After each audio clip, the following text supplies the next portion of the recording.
धर्मराज की कहानी। एक सेठ सेठानी थे। वे बहुत धनवान थे, लेकिन सेठानी ने कभी भी किसी को दान नहीं देती थी। उनके पास ही एक सेठानी और रहती थी। वह बेचारी निर्धन थी, लेकिन मन से धनवान थी। वह रोजाना सुबह उठती, नहा धोकर मंदिर जाती, मंदिर में पूजा अर्चना करती। बड़, पीपल, केला, कदम, आंवला, तुलसी सबको सींचती, पूजन करती, परिक्रमा करती, दीप दान करती। वे सारे देवी देवताओं की कथी कहानी सुनती, धनराम जी की कहानी सुनती। वे अपनी श्रद्धा से दान करती और घर आकर खाना बनाती। वे भगवान के भोग लगाती, गाय को कुत्ते को रोटी देती, कबूतरों को दाना डालती, अतिथि को सत्कार करती, कभी कभी ब्राह्मण भोजन करवाती थी। यह सब धनवान सेठानी देखती तो खूब हंसती थी और उससे कहती थी कि जो धन तुम्हारे पास है उसे जमा करके रखो, ऐसे ही मत खर्च किया करो।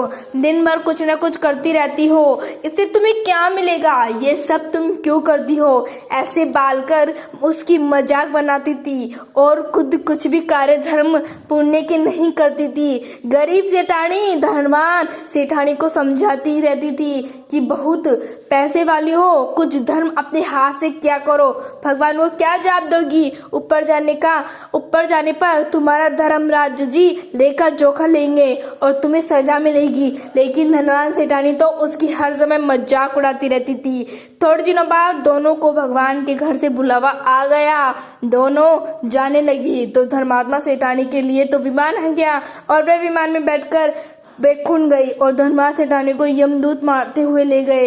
रास्ते में सेठानी बेखुन गई और धनवान सेठानी को यम के दूत मारते हुए ले गए। रास्ते में सेठानी ने कहा कि मुझे भूख लगी है, तो यम के दूतों ने कहा कि कभी किसी को अन्न खिलवाया क्या जो तुम्हें मिलेगा?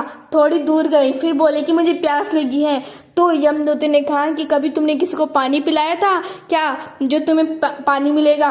रास्ते में गर्मी से तड़पती हुई वह खाटों में चलती हुई घसीटती हुई यमदूत ले जा रहे थे। अब सेठानी बहुत पछता रही थी और सोच रही थी कि अगर कुछ दान देती तो अच्छा रहता।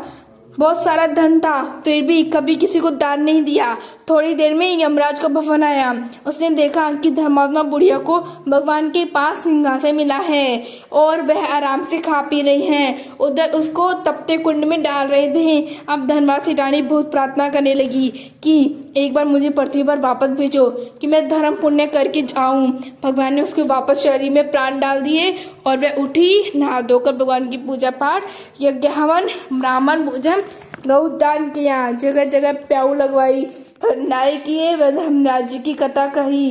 जोड़े से ब्राह्मण ब्राह्मणी को वस्त्र, अन्न, धन, रुपए, आभूषण आदि दान किए। कुछ दिनों बाद उसका समय पूरा हुआ और सुंदर सा विमान आया। सेठानी बैठकर सीधे बेखुन गई। हे धर्मराज जी, उसको बेखुन दिया, वैसे सबको देना, कहता न सुनता न, हुकार भरता न, आपने सारी परिवार की रक्षा करना।